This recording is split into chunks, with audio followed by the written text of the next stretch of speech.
Today. Let's get started with grooming gangs, and what better place to start than Rachel Reeves talking about the issue. All right. Last night, Prime Minister said that there would be a national inquiry into the grooming gang scandal. It's going to focus on the race of the perpetrators. When do you expect that to start? There will be the publication of the KC review this week, and as the Prime Minister said yesterday, we want to get going with that as quickly as possible. Now, in the last year, since we came to office, when we came to office, there were over 200 outstanding recommendations from the J review, which was a national inquiry which took 7 years. The previous government had not been implementing those. We've been cracking on and implementing those. Convictions are now at a record high, and the Prime Minister asked Louise Casey to do a rapid review to see what else we could do. As she has said, to make sure that these local inquiries that are up and running work properly, that we have a national inquiry alongside that, and we are accepting all of Louise Casey's recommendations, including that one. Prime Minister says he's read Louise's report from cover to cover, read every word of it, and that has apparently changed his mind. What is in her report that we did not know before that justifies a change of heart? Well, we'll see the report this week. I haven't yet had a copy of the report. Well, look, we'll see the report this week, but the Prime Minister is saying, even ahead of that he will accept all of her recommendations, including the need for a national inquiry to sit alongside those local inquiries that are already ready. But let me just say this, Trevor, because with local inquiries, they don't have the statutory powers, and we need to make sure that people are compelled to give evidence. And that's one of the reasons, because people are not coming forward to give that evidence. So a bit of stuttering and some buts, but relax, because we've had 7 years worth of inquiry. We're going to do more inquiries. Those inquiries are going to produce what? Not a lot, probably. But we've got it all in hand as a government, and you can relax. People aren't coming forward. Well, they're not coming forward because they've no confidence in the state. They've no confidence in the police. They've no confidence in social services. But apparently, Rachel Reeves doesn't really get what's happening in the country. Let's just change the focus from those grooming gangs to other abuse that's going on in UK. I happened to pick this article from the BBC, particularly offensive, and this is about a 15-year-old girl, child queue strip search at a school by officers in Hackney after her teachers wrongly suspected her of carrying cannabis. This is the actual main part of the report. So she was basically stripped, including her underwear, had to bend over and expose intimate parts of her body while she was menstruating, the panel has heard. But apparently the police officers that conducted this disgraceful event didn't really understand that they were dealing with a child, and it didn't matter to them that there wasn't an adult to support that girl when this disgraceful strip search was taking place. Meanwhile, we've got the BBC that's suddenly become active on the subject of grooming gang survivors. So while the BBC largely silent about Jimmy Savile, certainly on the Holly Gregg case, and hundreds of child stealing by the state, suddenly now we've got grooming gangs. The survivors are going to be interviewed by the BBC. We'll talk in a bit about why we're interested in this change of heart with the BBC.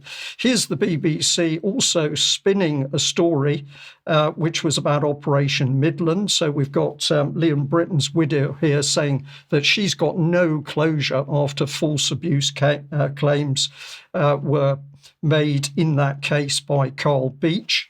But when we get into the article, something's really interesting, because misconduct proceedings against the Met Police investigating officer Steve Rodhouse, who was the lead for Operation Midland, have been quietly dropped. So you're led to believe that basically this is really bad because the police have dropped an investigation into their own man. You get a bit more when you go into the story. In a surprise announcement last week, the Independent Office for Police Conduct said it was stopping the proceedings after a large volume of relevant material was recently disclosed to it by the Met Police. Now, I'm just going to say here that the BBC is failing to investigate and reveal to the public just what that relevant material was. We need to know, because sources that have been informing the UK column assure us this is more detailed information of abuse of children within that overall remit of Operation Midland. The BBC so far not asking to see that material to understand why the investigation against that officer was dropped.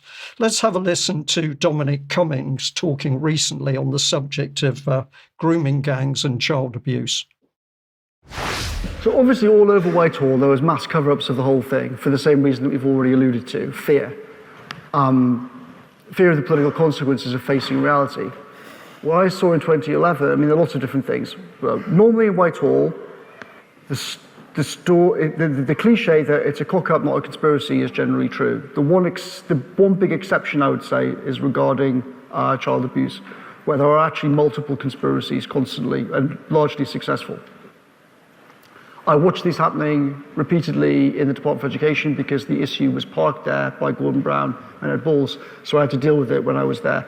I would watch the redacted documents and the actual unredacted documents about lots of these cases, and you could see that the redacted documents are redacted entirely to hide the incompetence of the system. Now, what happened on the gangs is that when Andrew Norfolk at the time started to try to report the issue, the council went to officials inside the Department of Education and said, we want to bring a judicial review to have the courts suppress the Times' reporting and not allow it to happen.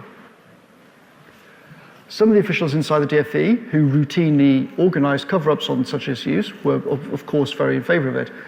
But there were another set of officials inside DfE who agreed with me that this was absolutely appalling, and in fact we should do the opposite. So what we ended up doing was saying to Michael Gove, you should write to the council and say that if you bring this judicial review, we will actually appear in court on behalf of the Times, not on behalf of you. That obviously blew up the judicial review attempt by the council to keep it secret, and then Norfolk could publish his piece in the Times. Unfortunately, I think Norfolk died recently without even knowing that this ever even happened. But that's just one small example of something which happened many, many times on this subject over a few decades in Whitehall, which is, of course, why the system is absolutely desperate not to have an inquiry. It's only bizarre if you believe the old ideas about how the system works. It's not bizarre once you realise that the people there are not operating on the incentives or with the values that you think they are. It's actually completely standard and completely normal and completely unsurprising. Okay. So, Mike, we had a bit of a discussion about this prior to the news. I said, I think what we're watching is a diversion. This has been blown up to keep public attention in UK on the grooming gangs and divert attention away from the Middle East. You thought something more serious was happening. Well, I think this is a deliberate attempt to incite feeling within the country and to effectively bring people out onto the streets. Destabilisation. Destabilisation, yes. Absolutely. And I'm not talking I'm talking about the timing of it more than anything else. Indeed. Yeah. So a lot to be discussed on this. But is Cummings, does he really believe that it was all just cock up in Parliament? I don't think he's that naive. Let's have a look at this very short clip, which we've shown many times before, and see what it says about the political system as a whole. Anyone with any sense who was in trouble would come to the whips and tell them the truth. They'd say, no, I'm in a jam. Can you help? It might be debt. It might be a scandal involving small boys, or any kind of scandal which a member seemed likely to be mixed up in. They'd come and ask if we could help. And if we could, we did. And we would do everything we can, because we would store up brownie points. That sounds a pretty pretty nasty reason, but it's one of the reasons. Is if we can get a chap out of trouble, then he'll do as we ask forevermore. So here's the reality: blackmailing MPs, covering up the abuse of children so they would do as the politicians wanted evermore. This is the reality. Grooming gangs is a minor subset, but I totally agree, Mike. This is about destabilising the country. So strife overseas, strife in UK. And just to clarify that, we need to very strongly make the point that when Brian says this is a minor subset, he is talking about in terms of the scale of the event. Obviously, for the people involved in the grooming gangs issue itself, it is absolutely a major, and we're not attempting to downplay that in any way. It is We're talking about it within the context of the overall abuse system, and it's been going on for generations. Yeah, thank you for that clarification, Mike. Absolutely right.